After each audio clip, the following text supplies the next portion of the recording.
Well, ladies and gentlemen, happy new year to all of you. Salute.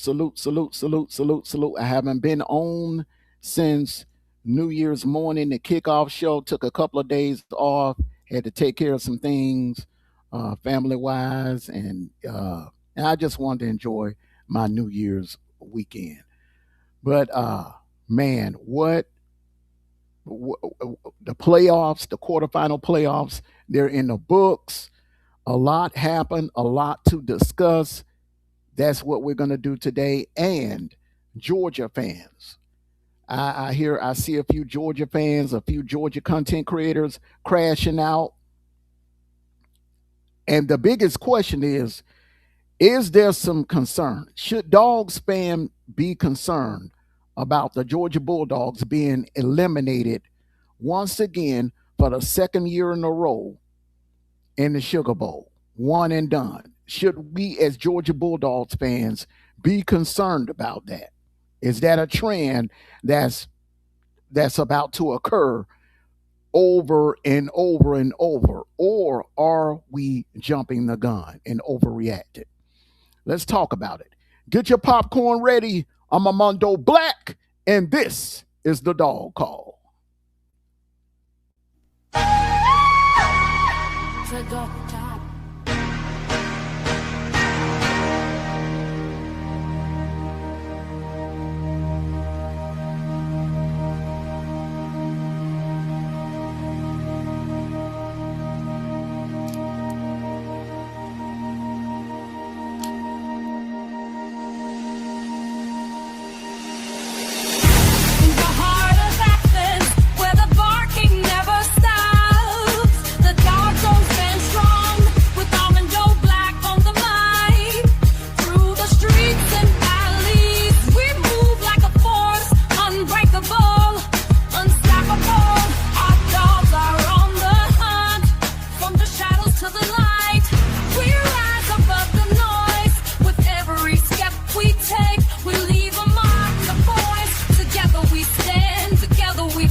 Bring on Florida, bring on Bama, and bring on Texas too. We stay true. The Dogs stay true. We're the one with a few. Go Dogs off. I'm playing on Florida. Bring on Bama and bring on Texas. Salute. Good afternoon, and welcome my fellow dog, Georgia Bulldog fans. Salute. Welcome to the Dog Call. I'm your host, Amondo Black. Salute to you, everyone. Salute. First things first, I just want to take time and acknowledge that our Georgia Bulldogs on a great season. They went 11-1 in the regular season, won the SEC, made it to the playoffs. I just want to acknowledge that. Great job, well done to those to my Georgia Bulldogs. Listen, they overachieved. They overachieved. And I'm going to start off with the Ole Miss Georgia game because that was the biggest upset of the day. pretty much. Some people may say that the Bama Indiana game was an upset. I wasn't really surprised about that. What I was actually surprised about the way that Bama lost that game. But we're going to get into that in a minute. Um, Ole Miss. Let me just say this, and I've been saying this all season long. This team is elite. This team is elite. What the media has pretty much done. Number one, I'm going to say this: Ole Miss was under ranked. They were underseeded. They were seeded low. Ole Miss should have either had a bye, had the fourth seed, or they should have been given the fifth seed. No one can tell me that Oregon had a better win than Ole Miss. Show me on Oregon's schedule where they had a better win than Ole Miss. Ole Miss went into Norman and defeated Oklahoma. Ole Miss went into Athens and hung with my Georgia Bulldogs. Should have won the game. Ole Miss beat at the time at full, and they were at full strength, a top 10 LSU team.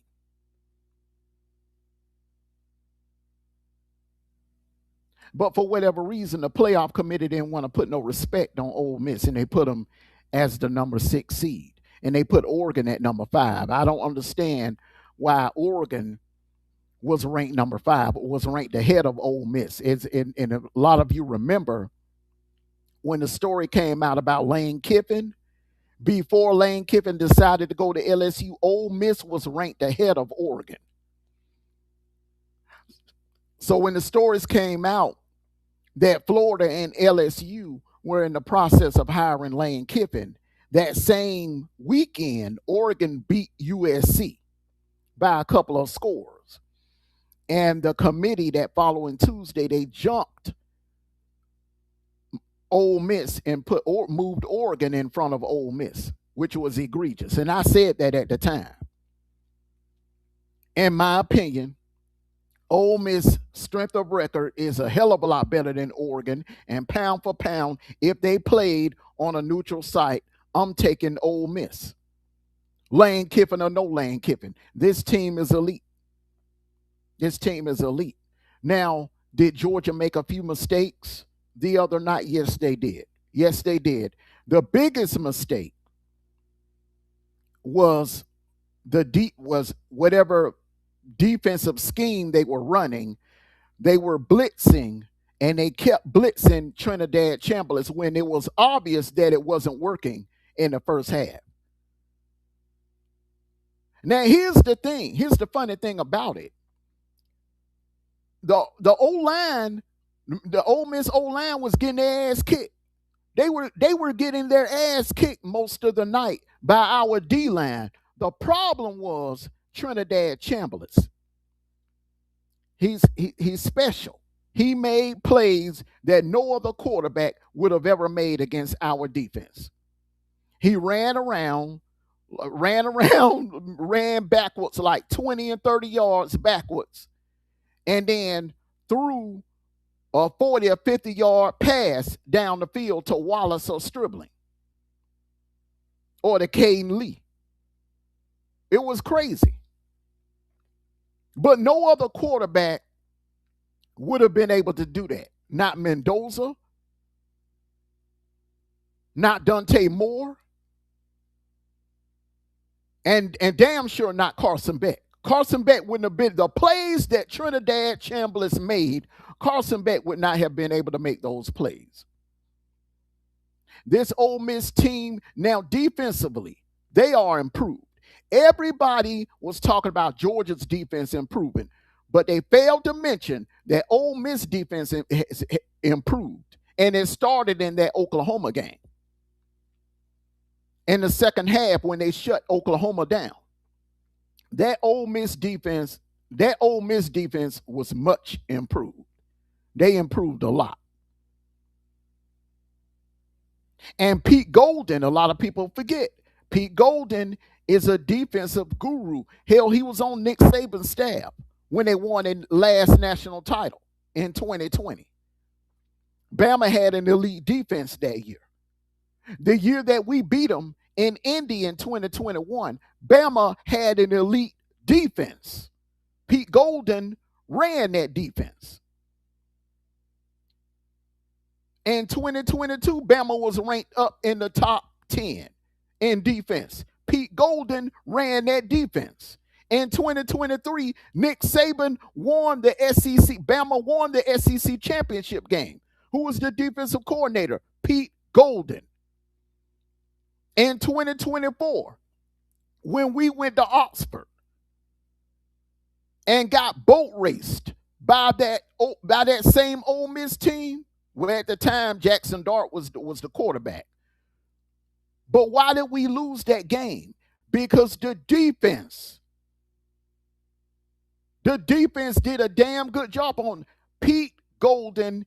I underestimated him as a head coach, but I knew that he was a defensive guru. And I've been saying all year long, if Ole Miss starts improving on defense, if they get better on defense, they're going to be a problem. And they became a problem. Everything came together on defense. The stops that they couldn't make, the plays that they could make back in October, they were able to make the other night. And that was the difference.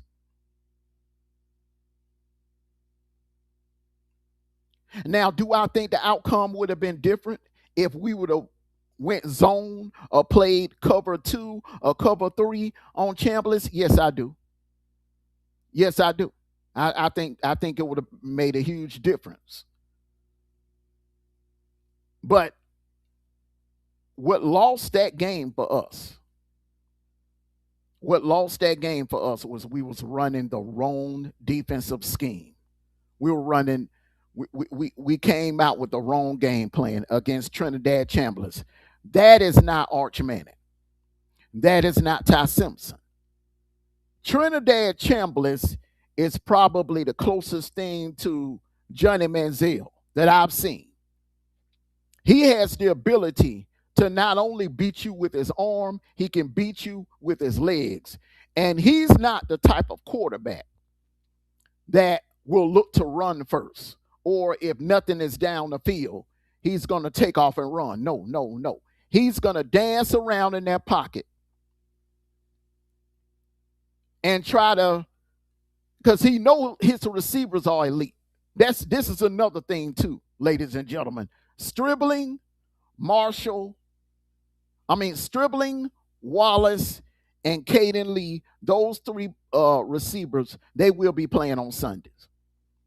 They will be playing on Sundays.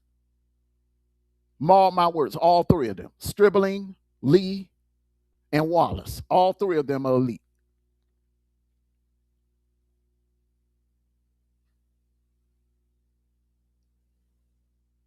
So I don't understand why people are calling this a upset. You know, it hurts. It was a surprise to me because I genuinely thought Georgia was the better team. But there were some circumstances that happened to us between the Georgia Tech game and the SEC championship game where we lost 2 key players that came back to bite us. Losing your starting center it's 3 players on the football field that you do not want to lose. Number 1, you don't want to lose your quarterback, your starting quarterback. Number 2, you don't want to lose your middle linebacker. And number 3, you do not want to lose your center. Because your center pretty much is the eyes and ears of the quarterback. Your center sees every damn thing.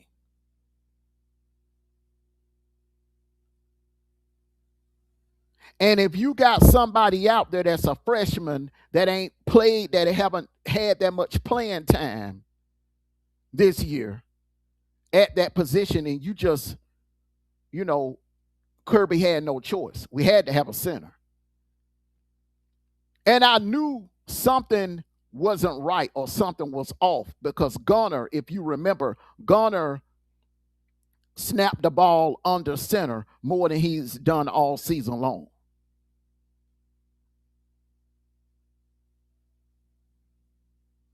Nate Frazier got banged up in the game, but remember, Nate Frazier was already banged up. Nate Frazier got banged up in the SEC championship game.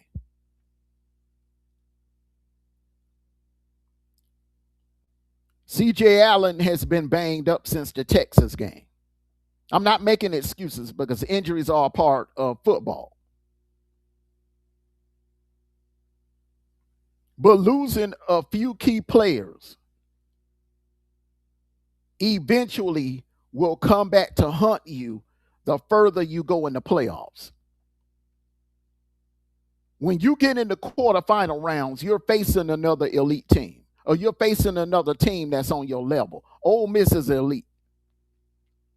I didn't have a good feeling when the bracket came out and Ole Miss was right there in our bracket. Tulane was a warm-up game. So I knew Ole Miss was going to be the team that we had to play in New Orleans, which would mean that that was a de facto home game.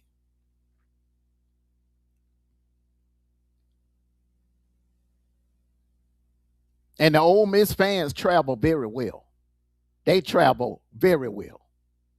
We saw that when they won the World Series College World Series a couple of years ago.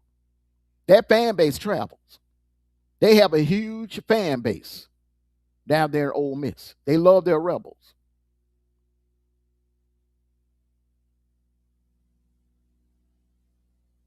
But I'm going to say this, and a lot of you may say, well, damn, Amondo, wow, you lost your man, but I'm going to say it out loud. Ole Miss was a better team than us. We just overachieved. We beat them. Ole Miss lost that first game for all the wrong reasons.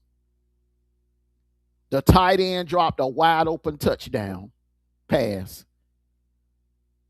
Wallace was dropping balls in the fourth quarter. Caden Lee dropped a couple of balls in the fourth quarter. The receivers they were dropping balls. They were catching balls for the first 3 quarters, but when they got in the fourth quarter, they act like they didn't know how to catch. And we capitalized on it, and we won. We were able to win the game. We were able to get the ball back and drive the ball down. We were able to win the game. We had Drew Bobo at the time. See, in October, we were the better team. But going into this game, Ole Miss was the better team. They had the better quarterback. I love Gunner. Don't get me wrong. I love Gunner, but Trinidad Chambliss is on a whole nother level than Gunner Stockton. They have the better receivers. I love Nate Frazier, but Keywan Lacey is an elite running back. Frazier is still a work in progress. There's some things about his game that he needs to improve on. Keywan Lacey is NFL ready.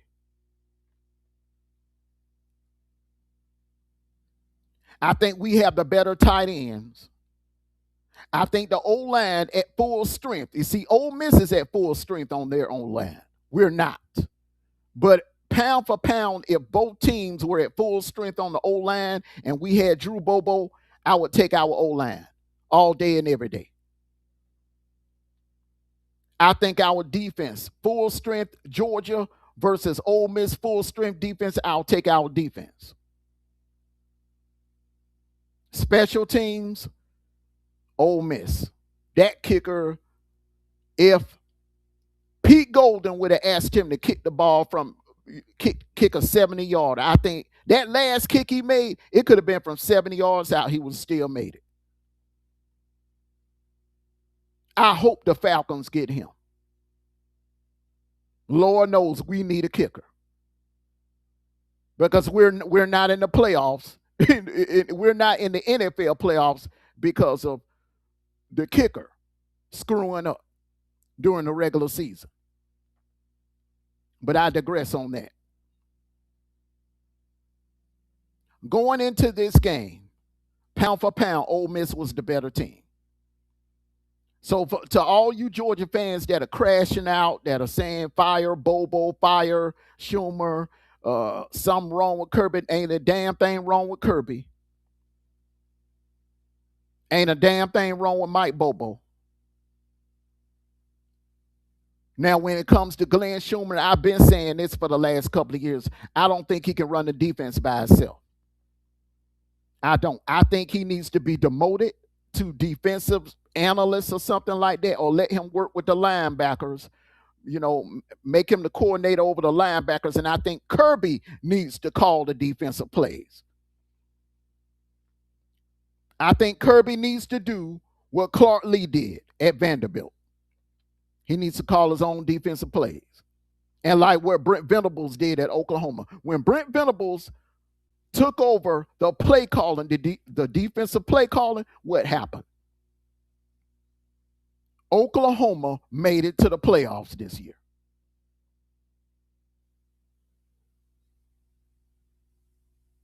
I think it's that simple. Instead of going out, spending a lot of money for another defensive coordinator or firing Schumer, just demote him. Because I really honestly don't think he has the capability of running a defense or being over in a defense. Not in the SEC. We may be able to do it in the Sun Belt or the Conference USA, but I don't think he's capable of running his defense by himself. I've said it plenty of times. I've been saying it for the last couple of years. Mike Bobo overachieved.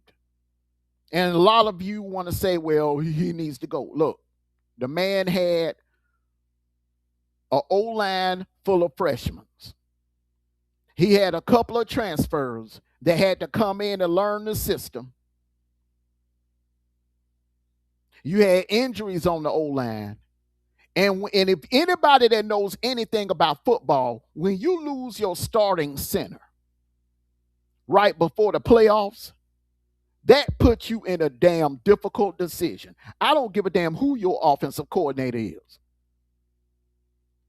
That puts you in a difficult decision. I'm quite sure if Ole Miss's starting center would have went down in that game, they would have lost. Or if Keywan Lacey would have went down with an injury like Nate Frazier did, Ole Miss would have lost and Georgia would have won. Sometimes that's the nature of the beast. Sometimes those are the breaks. Sometimes those breaks can work in your favor, like it did for us in Indy in that national title game against Bama. When they players were dropping like flies, the other night it worked against us. Our players were dropping like flies. And one of the most important players, when we lost Nate Frazier, I kind of figured right then and there, that was it. I kind of said to myself, we're going to lose this game. And even if we would have won that game, Nate Frazier wouldn't have been ready to play. And I don't think Chauncey Bowens and McCray would have been able to carry the load by themselves. Bo Walker is hurt. Our two most dynamic, elusive running backs, Nate Frazier and Bo Walker, were hurt. Our running game would have been obsolete against Miami. And moving forward. Another thing, I looked at both teams as they came out the tunnel. That look that my Georgia Bulldogs had when we came out that tunnel in Atlanta, we did not have that same look coming out that tunnel in New Orleans. It seemed like the players had the mindset where we got this G on our helmets. We beat this team earlier this season. And I think the rat poison also had a lot to do with it too. The media all week long.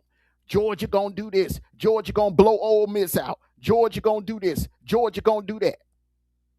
And I tried to warn everybody. Ole Miss is dangerous. Ole Miss is a matchup problem for our defense, for any defense.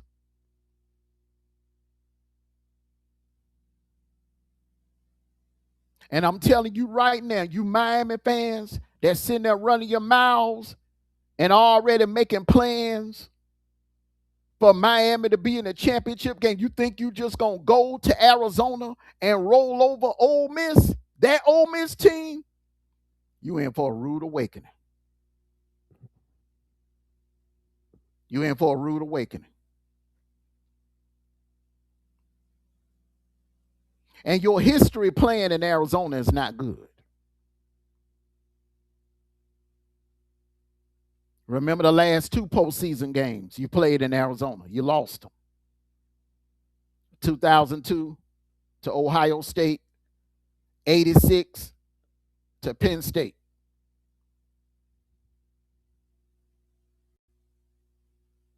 I looked at that Ole Miss team when they came out that tunnel. The look they had in their eyes reminded me of the look that we had in Indy.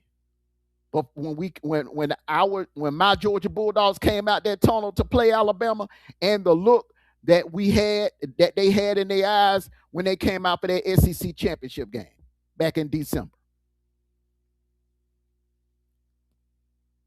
And if Georgia fans would be honest with themselves and stop all this woe is me, Debbie Downer bullshit, and be honest,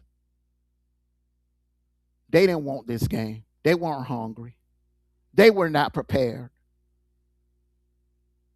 That's why they got tired in the second half. The preparation was not the same as that SEC championship game. They were lethargic, half-ass tackling. They were not hustling. Now the D-line, they did what they could. Bless their hearts. They did what they could.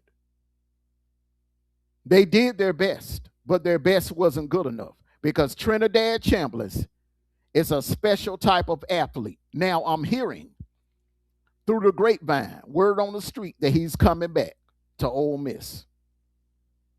And if that happens, Ole Miss is going, no matter, regardless of what happens on Thursday night. But if Trinidad Chambliss comes back, a lot of other players are going to come back and return to Ole Miss. And Ole Miss is going to be a problem again in 2026. I think he wants the opportunity to stick it to Lane Kiffin because we all know Ole Miss and LSU, they are common opponents, and they will play in 2026.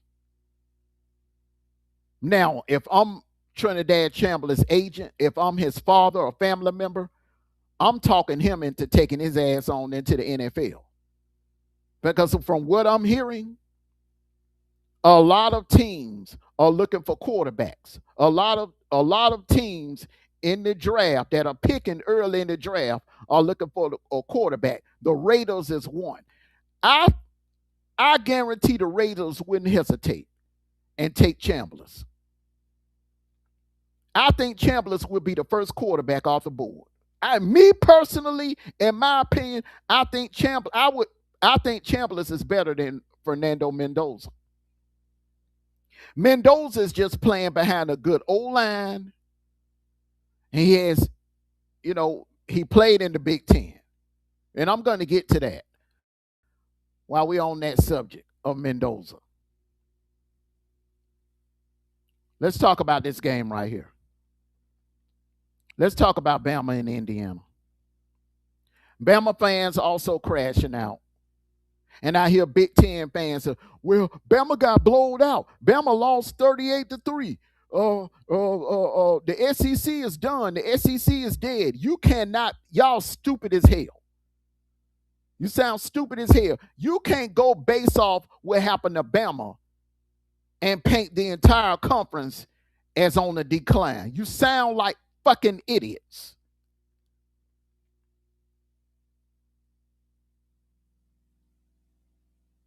On draft night in April, count how many SEC players get drafted in the first round versus the other conferences. versus the Big 10 versus the Big 12 and the ACC and come back and holler at me.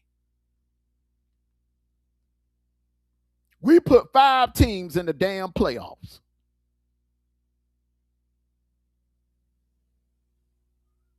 Bama and Oklahoma were matched up against each other. Georgia and Ole Miss, it was definitely, they had a collision course because they were in the same fucking bracket.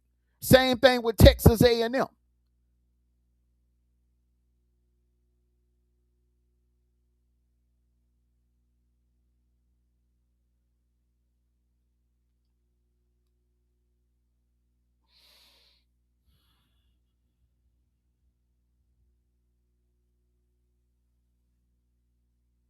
Outside of Ohio State, Oregon, Indiana, the rest of the Big 10, Oregon, Indiana, Ohio State, the rest of the Big 10 was garbage this year. They were garbage. And I don't want to talk, I don't want to hear shit about them damn meaningless bowl games that nobody watched. Ratings were in the tank because they were meaningless. And the Tennessee players and the damn Missouri players and the Vanderbilt players opted out. You can't go by that. I would like to see Iowa schedule Bama during the regular season in September. For all of you Big Ten clowns that are running your mouth talking about the Big Ten has surpassed the SEC, put some SEC schools on your schedule during the regular season in September, October, or late November. I would like to see Indiana schedule us. Put my Georgia Bulldogs on your schedule. No, put Bama on your schedule in September. Call Kalen DeBoer. I would like to see Signetti call Kalen DeBoer and say, hey, look, can we schedule a home and home with Indiana and Bama in early September? I would love to see that.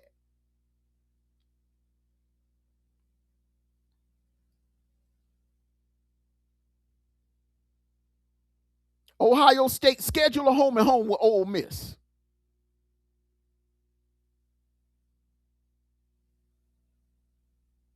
Don't just play one game against Texas and then 5-6 years later play somebody. No, do a home and home every year. Oregon, do a home and home with LSU. Oh, you already did that, and LSU waxed that ass.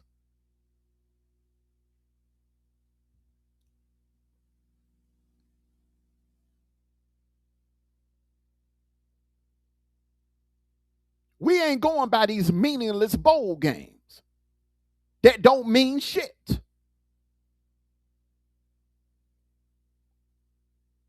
Them Tennessee players, half the damn team opted out. LSU, half the team opted out. Vanderbilt, half the team opted out. Y'all know this. Stop the bullshit. And when it comes to Texas A&M and Miami, look, the better team won. I've said all season Miami is a hell of a lot better than what their record states. Miami should be undefeated. Miami should have been. There's no way in hell that they should have lost that game to Louisville or to SMU. They were too talented. Too talented. They had no business losing either of those games. They should have went undefeated and went on and won the damn ACC.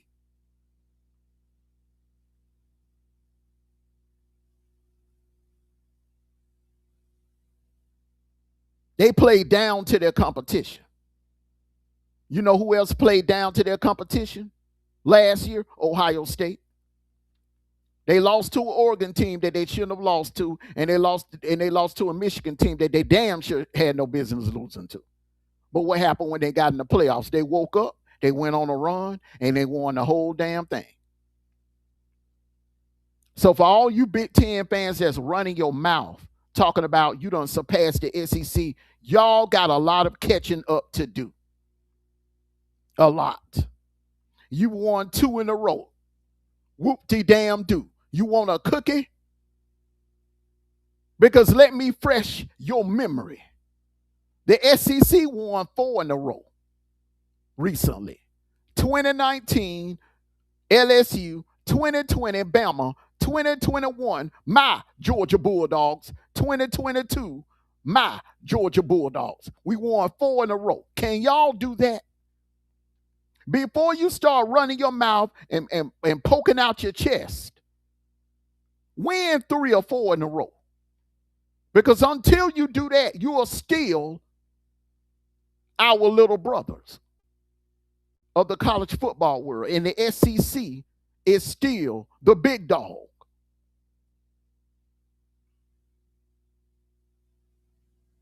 We've seen this movie before in 2013 and 2014. Bama won the national title in 2012.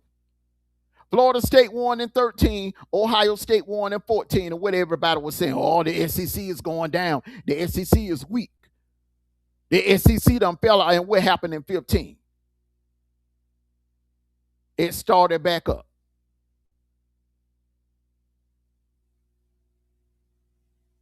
And you Big 12 clowns, y'all need to sit y'all's asses down. I'm going to get to y'all next. But back to this Bama-Indiana game. I'm not saying that Bama would have beat Indiana at full strength. But if Bama was at full strength, ain't nowhere in the hell they losing this game 38-3. And all you Big Ten clowns that's out there gloating and laughing and hee and ha about what happened in that game, you do know Bama got hit by the injury bug. They lost their quarterback at halftime. They were down, 17-3 at halftime? If Bama was at full strength, if Ty Simpson was able to play in that second half, we don't know what could have happened in that second half. We'll never know. But I tell you one thing I am for damn sure about, it wouldn't have been no 38-3 final score. I guarantee you that. It would not have been no 38-3 final score. And all of you clowns know this.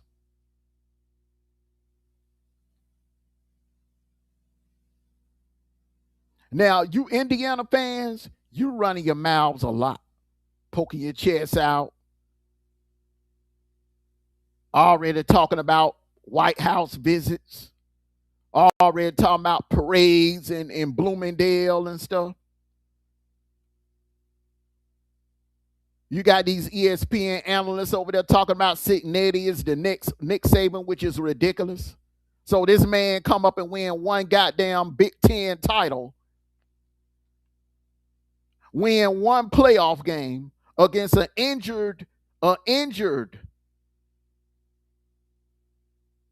nowhere near at full strength Bama team.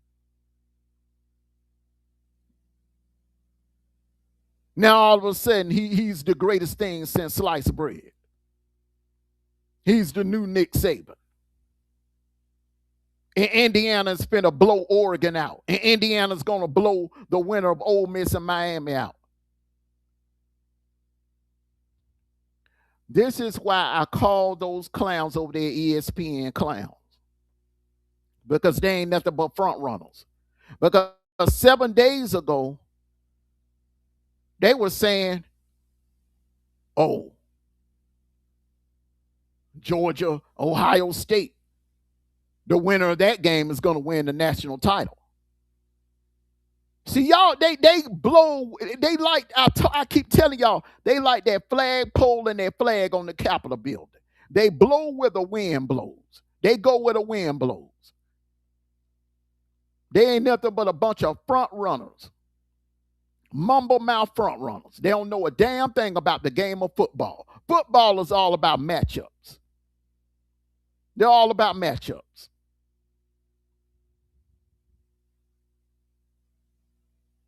And I'm going to tell you like this, Oregon is a matchup problem for Indiana.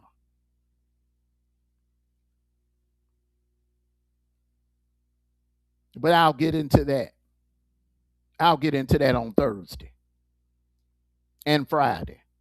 But on to this game. Now let me talk to you Big 12 clowns. Shut the F up. All of you Big 12 content creators and that clown on Locked On Big 12, shut the F up. Go back to the kids' table and sit your ass down. Because the way I look at it, hell, the Sun Belt champions, the James Madison Dukes, played this same Oregon team a hell of a lot better, put up a much better fight than those Texas Tech Raiders did. The Big 12 best champion. The Big 12, the best that the Big 12 has to offer. The one that all of you were bitching and whining and crying that should have a bye. Well, their ass didn't deserve no damn bye. That bye, that fourth seed, should have went to either Ole Miss or Oregon, in my opinion. Texas Tech had no business getting a fourth seed. You are a sixth seed at best. And it showed. How is it that James Madison was able to put up over 500 yards of offense and score 20-some points on that same Oregon defense, and y'all weren't able to do shit against that damn Oregon defense? You only got past midfield one time the entire day on that Oregon defense. Sit your ass down and go back to the kids' table and sit your ass down and let the grown folks. And when I mean grown folks, the SEC, the Big Ten, and the ACC hash this thing out. And as for Texas Tech, yeah, I think you'll be back in the playoffs next year because you're spending money. Something that no other school in the Big 12 is doing right now. But watch out for Oklahoma State. Watch out for Oklahoma State. They got their oil money down there. They got their Boone's Pickens money down there. Oklahoma State will break bread and spend money and get talent down there. I think that will be Texas Tech's only threat unless they, expand some more. If they end up expanding.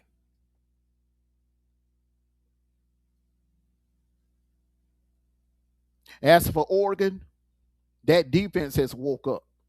Now, we know they got an offense. We already know this. We know they got an offense, but that defense has woken up. That sleeping giant of a defense has woken up. And that's going to be a problem for Indiana. A problem. Because this Oregon team, unlike Bama, Oregon can run the damn ball. And I don't think your defense will be able to shut down Oregon's running attack. And a lot of you must have forgotten, but let me refresh your memory. Oregon has a hell of a passing game, too. They can beat you on the ground, and they can beat you in the air. They can beat you one or two ways. I'm not going to give my prediction for that game yet. But I'm taking from somebody who knows. And I'm telling you from experience. It is hard as hell. And listen to me real good, you Indiana fans. Because y'all sound real cocky now. Since you done beat Bama in the Rose Bowl, an injury-riddled, a team that's hit with a lot of injuries that was nowhere near full strength. Y'all are running your mouths like y'all are Bama. And y'all ain't won shit but a little Big Ten championship title.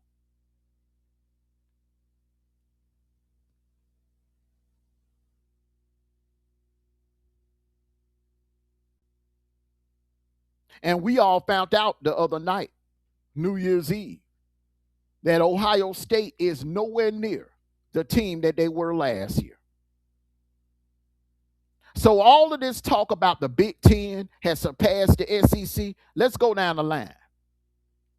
Let's do the tail of the tape here. So you Big Ten clowns are saying that the Big Ten has surpassed the SEC. I beg to differ, because there's only one team that has improved since last year in the Big Ten, and that's Indiana. Indiana is playing on a much higher level than they did last year.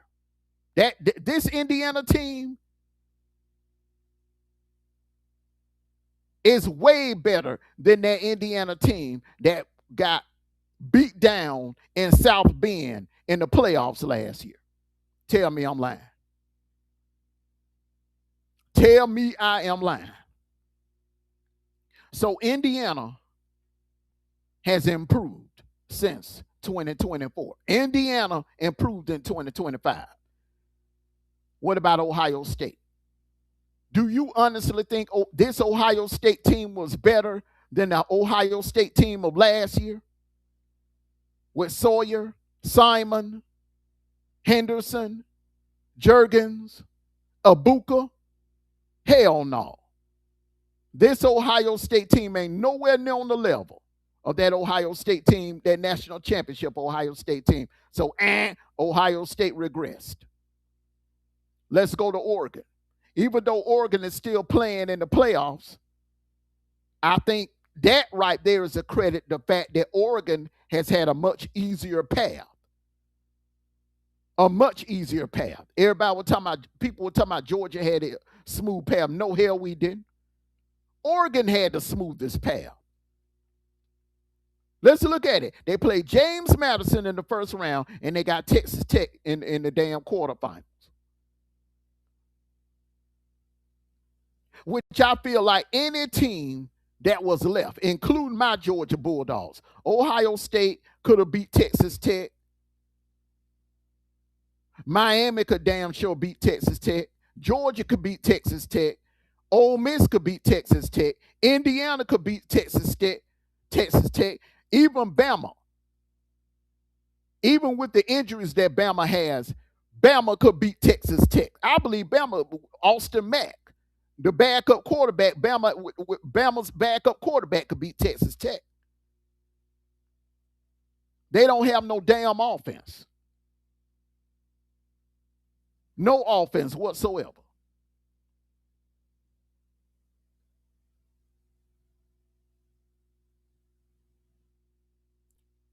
That Oregon team last year was way better than the Oregon team this year. Hands down.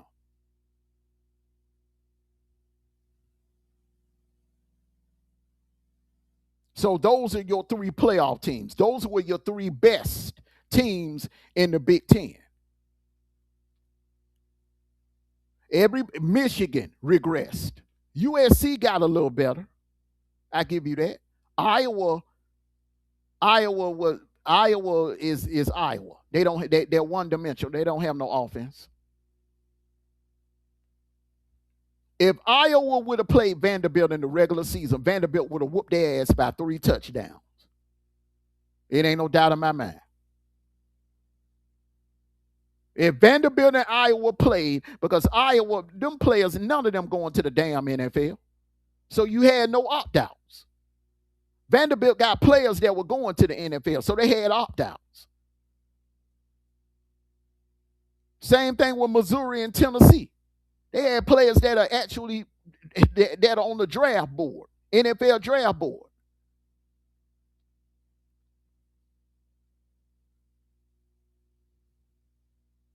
Now let's take a look at the SEC. Georgia improved. Last year, we couldn't stop the run, and we couldn't run the ball. And I've said it before, and I say it again. Last year's defense, Georgia Bulldog defense, was the worst under Kirby Smart. Out of the 10 years that Kirby Smart has been here, that defense in 2024 was the worst. So my Georgia Bulldogs improved. Bama underachieved, and the reason why, because they got hit by the injury bug. That happens in football.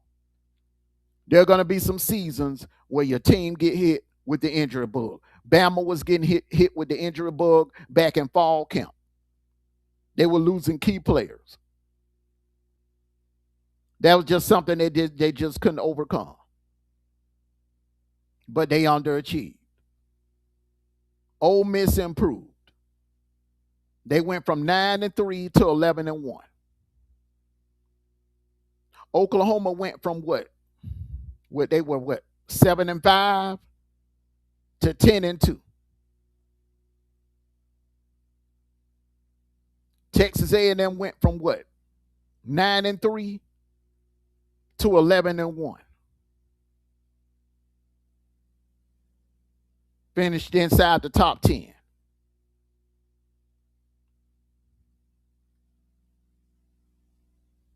Vanderbilt last year, if I'm not mistaken, I think they were like 8-4 or something like that. 8-4. They finished 10-2.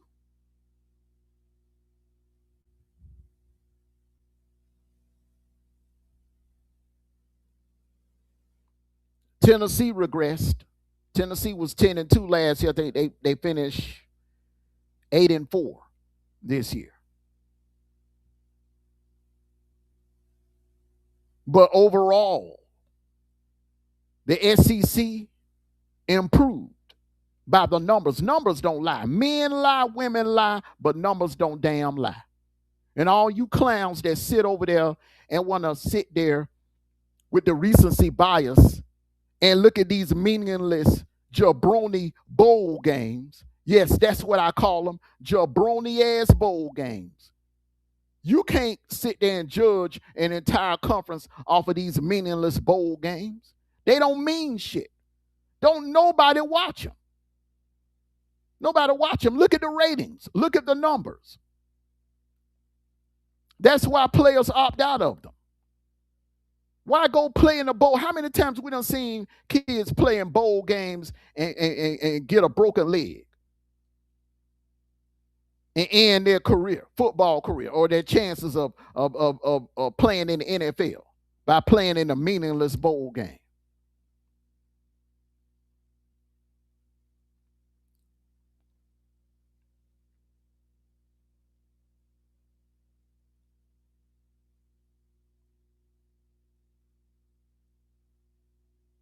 The SEC is still king as far as I'm concerned.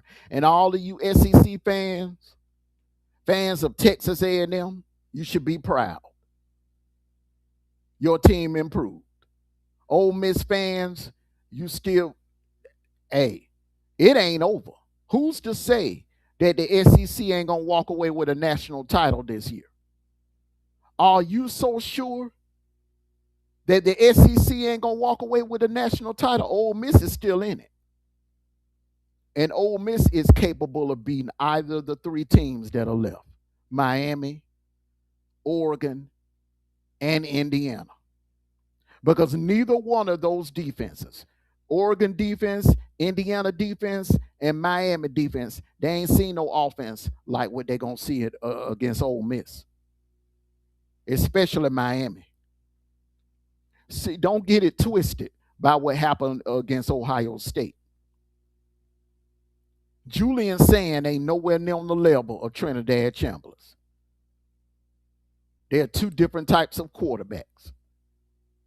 Ole Miss has a much bigger, stout O-line. Keywan Lacey is a better running back than Bo Jackson.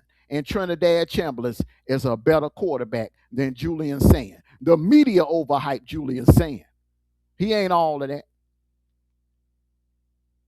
He ain't all of that. He played that weak-ass damn schedule in the Big Ten and got exposed against Indiana and Miami. Chambers is battle-tested. Battle-tested.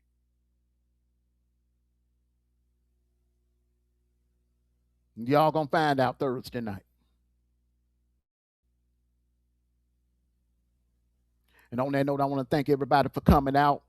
Hey, Georgia Bulldog fans, you have nothing to hold your head down, nothing to feel bad about. Be proud of this team, because let me just break this down to you. There are Georgia content creators. Uncle Lou, the guys over there at Dog Post, the guys over there Locked On Bulldogs, Dog Nation, Brandon Adams, Michael Griffith, Jeff Simtel, Connor, Kaylee Manziel, Rusty Manziel, Coach Jim Dunnan, David Pollock, Aaron Murray, all the Georgia content creators had us losing 2 or 3 games this season. None of them had us winning the SEC, including myself. I had us going 10-2, worst case scenario, 9-3. Not winning the SEC. You know who I picked to win it? My 2 teams that were going to play in the SEC championship was number 1 Texas and Bama. Those were my picks. We overachieved. The way I look at it, we overachieved. We did better than what I thought. I did 11-1 with a team full of sophomores and freshmen. You Georgia fans should be ashamed of yourselves for all of this crashing out that you've been doing since Thursday night. You should be ashamed of yourselves. This team overachieved. And once again, they deserve.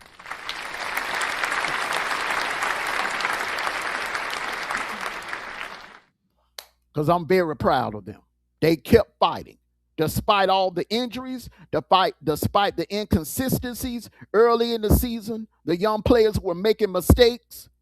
Ellis Robinson went from, there were fans calling for him to be benched to hell, damn near becoming one of the best DBs in the SEC. Garner growed up a little bit, but Garner is going to be a hell of a lot better in 2026. Remember Stetson's first year in 2020. He made some mistakes. He had some growing pains. He came back in 2021 and won the national title. Nate Frazier is going to be a beast and possibly a Heisman candidate in 2026. I don't know what Zachariah Branch is going to do at this point in time. At this point in time, I don't know what he's going to do. January the 5th, 2026. I don't know if he's going to decide to stay or if he's going to leave, but we're going to have weapons. Kirby is going to work that portal. He's already made some moves in the portals already. He got the kid out of Clemson.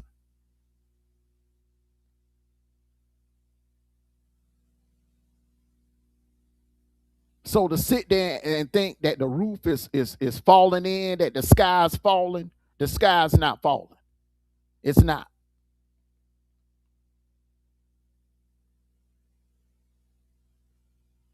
We've only just begun. Like the great Ric Flair used to say, we've only just begun. We still got some more title runs in us. This ain't going to be no situation where it's going to be another 30 or 40 years before we get another natty. Oh, hell no. Mm-mm. And as far as all this talk about the NIL and the transfer portal is hindering us, Georgia got money. Listen to me real good, ladies and gentlemen. Georgia got money. Unlimited resources. Don't get it twisted now. Georgia got money.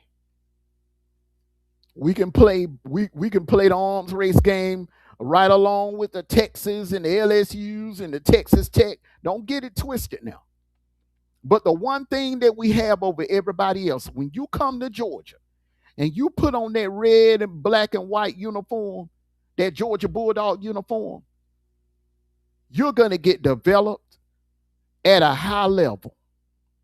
You're going to get developed and you're going to be taught the game by one of the best coaches in the nation.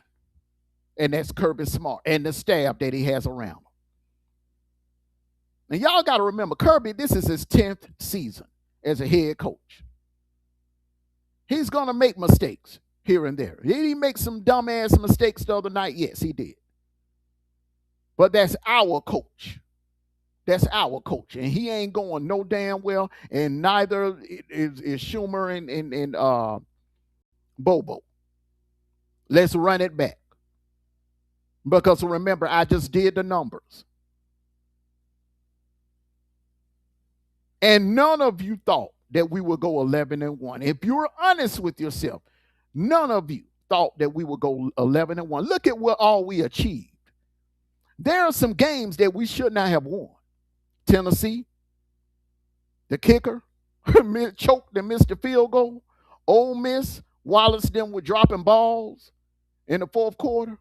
Had Wallace or Wright would have caught one of them balls, or the Ole Miss defense would have stopped McCray on that 4th and 2 plays, we would have lost that game and probably wouldn't have been in the playoffs.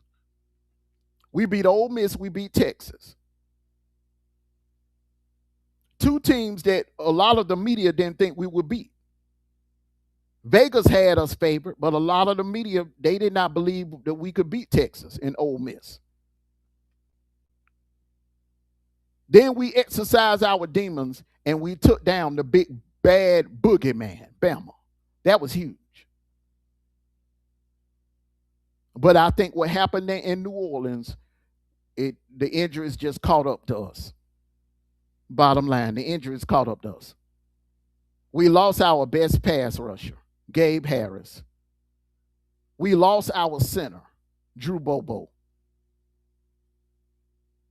Then Ja'Cory Thomas got hit with the targeting call, and then Nate Frazier went down. That was just too much to come back from, ladies and gentlemen. Way too much to come back from. So don't hold your head down. Keep your head up. And one more thing, when it comes to Ohio State, my Georgia Bulldogs, Texas Tech, and Bama, all four, you lost the quarterfinals. You had a great season. You made it to the playoffs, but you came up short. You are officially eliminated. So therefore, you get the Slow Walking, Sad Singing award for today.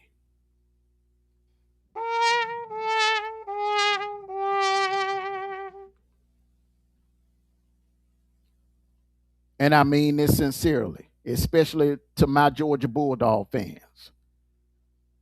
Like I always say, let not your hearts be troubled. There's always next year, especially for my Georgia Bulldogs. 2026 is going to be a special year. Everyone, I want to thank you all for coming out.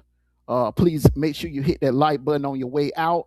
If I did not shout you out personally, please don't take it personal.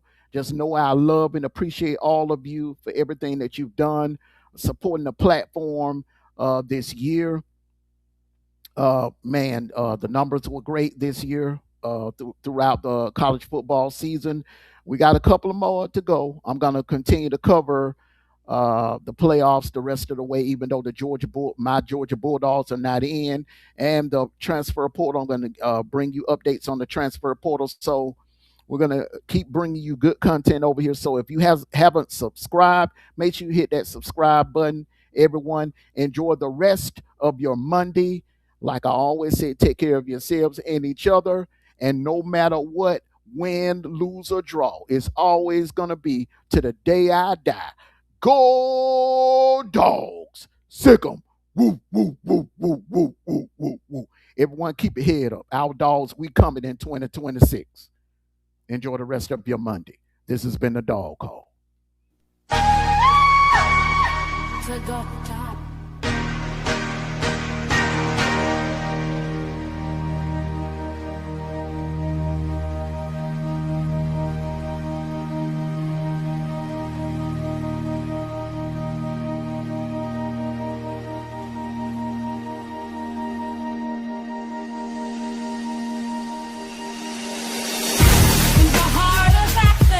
Where the barking never stops, the dogs don't stand strong.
ready. So bring on Florida, bring on Bama, and bring on Texas too. We stay true. The Dogs.